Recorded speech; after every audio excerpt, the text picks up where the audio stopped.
Oi, queridos, presentes preciosos do Senhor. Vamos para mais uma história preciosa desse livro maravilhoso que é a Bíblia.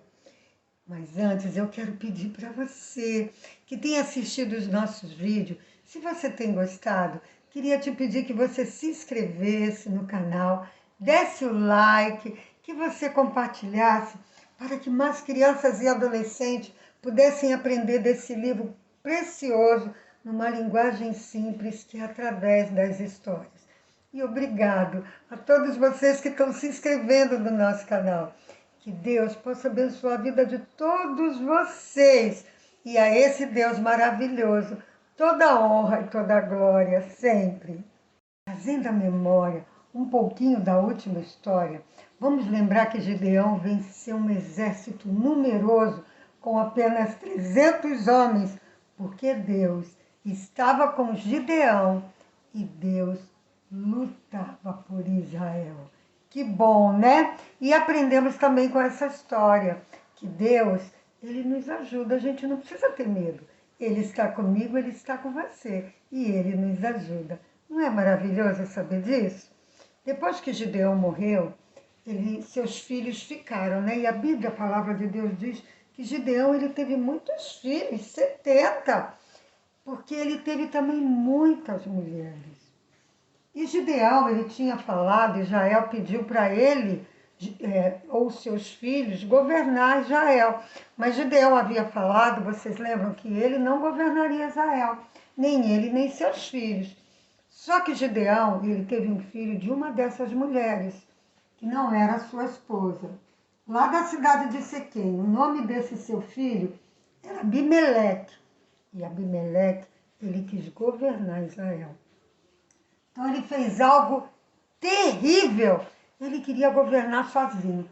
Então ele matou todos os seus irmãos. Que coisa horrível, que coisa triste. Mas todo pecado tem consequência. Abimeleque não se deu bem. Ele governou apenas por 3 anos, consequência do seu pecado. E sabe o que mais aconteceu? Ele foi morto pelas mãos de uma mulher. E isso era vergonhoso para um homem. Depois que Abimeleque morreu, né, veio um outro juiz chamado Tola. Ele governou durante 23 anos. E depois teve um outro chamado Jair, que governou durante 22 anos. Mas eles morreram, né? Tola morreu, Jair morreu. Israel começou a fazer tudo aquilo que não agradava a Deus. A gente tem visto no livro de Juízes que o povo fazia aquilo que eles achavam que era certo. Eles não faziam aquilo que estava escrito, né? Que Moisés deixou escrito, aquilo que Deus mandava que eles fizessem. E a Bíblia diz que eles começaram a servir os deuses dali daquele lugar, das terras ali ao redor, que Deus havia falado para eles não fazerem, não servirem a esses deuses, nem darem seus filhos em casamento. Sabe, meus queridos, os deuses desses lugares, tinha alguns desses deuses que o povo daquela terra lá, não o povo de Israel, eles ofereciam até os seus filhos em sacrifício a esses deuses. Era por isso que Deus não queria que Israel se misturasse com esse povo, porque era um povo que não fazia nada certo, era um povo que cometia muito pecado e não amava o Senhor, só fazia coisas erradas. Mas Israel começou a fazer aquilo que o povo estava fazendo, não oferecer seus filhos em sacrifício, né? Mas eles começaram a servir a esses deuses. E isso entristeceu muito o coração de Deus. Eu fico imaginando como Deus deve ter ficado triste, porque a Bíblia diz que eles serviram a esses deuses, eles se esqueceram do Senhor, não serviram mais o Senhor, deixaram de servir ao Senhor. Então, os filisteus, junto com os amonitas, que era o povo daquela terra, eles começaram a oprimir Israel, humilhar Israel durante 18 anos. E um dia, os amonitas decidiram guerrear contra Israel. Israel soube disso. Então a palavra de Deus diz que Israel, ele se angustiou muito, eles ficaram muito angustiados. E o que vocês acham que eles fizeram depois que eles se angustiaram? Hein? Responde aí. Se você falou que eles clamaram ao Senhor, você acertou. Eles ficaram tão angustiados que eles se voltaram para o Senhor e eles começaram a clamar ao Senhor. E sabe o que mais que eles fizeram? Eles confessaram o seu pecado. Eles falaram para o Senhor: nós temos cometido pecado, nós pecamos, Senhor. Mas, por favor, Senhor, nos dê a vitória, nos livre das mãos dos amonitas. E sabe o que mais eles fizeram? Confessaram os pecados e eles pegaram aqueles deuses, eles tiraram do meio deles e jogaram fora aqueles deuses. E eles passaram a servir somente ao Senhor. E a Bíblia, a palavra de Deus diz que quando isso aconteceu, Deus não se conteve, Deus teve compaixão, Deus teve misericórdia de Israel. Meu querido, Deus, Ele também tem misericórdia de você e tem misericórdia de mim. Que Deus maravilhoso! Deus podia ter deixado Israel. Israel não quis servir ao Senhor, mas Deus teve misericórdia de Israel. E eu vou ler para vocês um versículo que tem aqui na palavra de Deus, que está em Provérbios 28, 13. Olha bem que a palavra de Deus diz, fala sobre o pecado, o que acontece quando a gente abandona o nosso pecado. Ele diz assim: quem esconde seu pecado não prospera. Prospera quer dizer que não é abençoado. Mas quem confessa e os abandona, encontra misericórdia. Olha que coisa maravilhosa, não foi o que Israel fez? Eles confessaram o pecado e eles abandonaram, jogaram aqueles deuses fora, passaram a servir ao Senhor e encontraram a misericórdia do Senhor. Que Deus maravilhoso. Deus agora, Ele vai livrar Israel. E Deus vai chamar um homem muito corajoso para fazer isso. Deus teve compaixão, misericórdia de Israel. Fale com Deus você também. Se tu está passando por algum momento difícil, fale com Deus. Deus tem também misericórdia de você. A Bíblia diz que esse homem que Deus chamou era um homem muito valente. O nome dele era Jefité. Só que Jefité, ele era filho de um homem chamado Gileade. E Gileade, ele tinha uma esposa e ele teve uma mulher que não era sua esposa. E essa mulher, ela era a mãe de Jefité. E Jefité foi criado ali junto com seu pai, seus irmãos, né? Mas quando Jefité cresceu, os irmãos de Jefité, os filhos da esposa do seu pai, não queriam que Jefité recebesse herança junto com eles. E sabe o que eles fizeram? Eles expulsaram Jefité, mandaram Jefité embora e falaram para ele assim: porque tu é filho de uma outra mulher. Eles humilharam Jefité.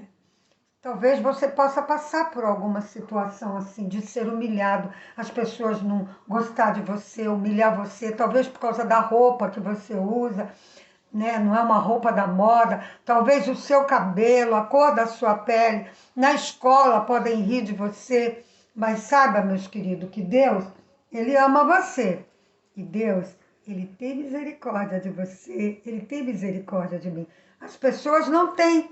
Os irmãos de Jefité não tiveram misericórdia de Jefité, mas Deus, Ele tem misericórdia de nós, tem misericórdia de mim e tem misericórdia de você.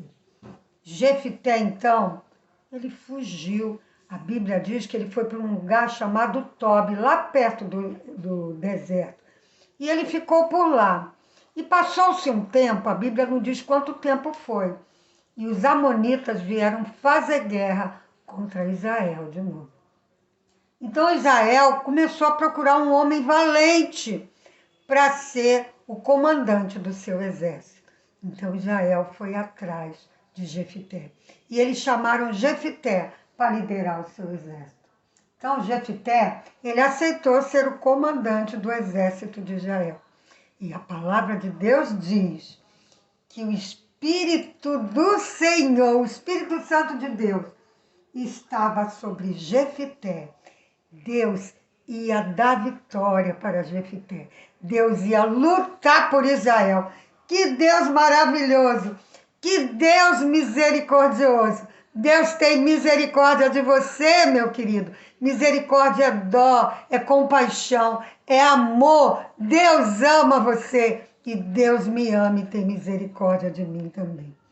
Mas só que Jefité, ele ficou preocupado. Então ele falou para o Senhor assim: Senhor, se tu for mesmo me dar a vitória sobre esse povo, né?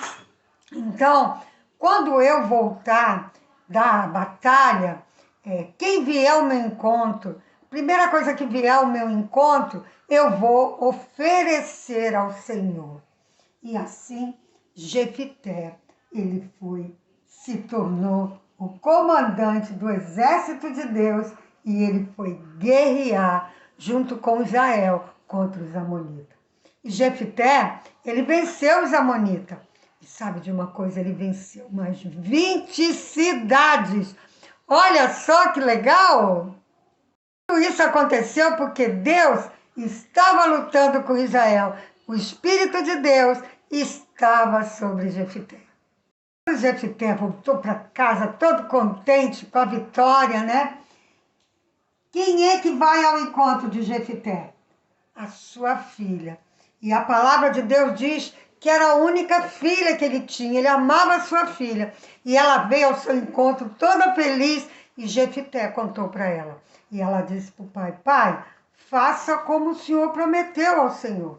Ela obedeceu ao seu pai. Sabe, meus queridos, Deus quer que todos os filhos obedeçam aos seus pais. Então, Jefité, a filha dele, né, foi oferecida ao Senhor e ela foi servir ao Senhor, fazer a obra do Senhor, trabalhar para o Senhor. E assim ela ficou uma moça solteira, ela não se casou, servindo ao Senhor. Jefité não precisava ter feito aquele voto, porque o Espírito de Deus estava com ele, estava sobre ele, a vitória já era dele. Deus já tinha prometido, Deus ia dar vitória para Israel. E nós também, nós não precisamos prometer nada ao Senhor para conseguir aquilo que queremos. As bênçãos de Deus, Deus não nos dá por causa de promessa. As bênçãos de Deus também não são compradas, elas são de graça. Deus, Ele dá tudo aquilo que a gente precisa. Ele nos abençoa porque Ele nos ama e porque Ele tem misericórdia de nós. Nós temos um Deus que é misericordioso. Não preciso falar: Deus, se você me der isso, eu vou dar isso para o Senhor. Não precisamos fazer isso com Deus. O nosso Deus é um Deus grande. O nosso Deus é um Deus de amor. O nosso Deus é um Deus que tem prazer em nos abençoar, em dar tudo aquilo que nós precisamos. O que Deus quer de nós é que nós sejamos obedientes a Ele e que sejamos fiéis, né, obedecendo a sua palavra. Você já tem Jesus? Já convidou Jesus para morar no seu coração?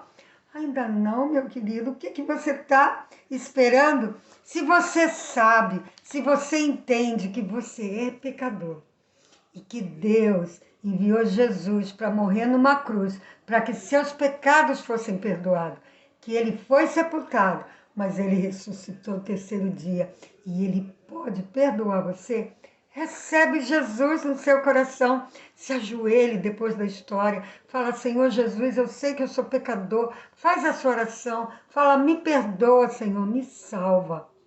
E ele vai fazer isso, ele vai salvar você. É só você admitir é entender, é saber que você é pecador, receber, né, crer no sacrifício de Jesus e recebê-lo como seu Salvador. Faça isso. E se você já tem o Senhor Jesus, entregue sua vida para poder servi-lo também, fazer a obra dele, porque Deus, ele ama você. Lembre-se que você é precioso para o Senhor. Sua vida vale muito para ele, mais do que ouro, mais do que a prata. valeu o preço do seu Filho amado, Jesus Cristo, que morreu na cruz do Calvário, por mim e por você. Esse foi o preço que Jesus pagou por mim e por você, sua morte na cruz, por causa do amor de Deus por mim e por você. Fica com Ele, meu querido, que Deus abençoe você, que Deus abençoe sua família, em nome de Jesus. Amém.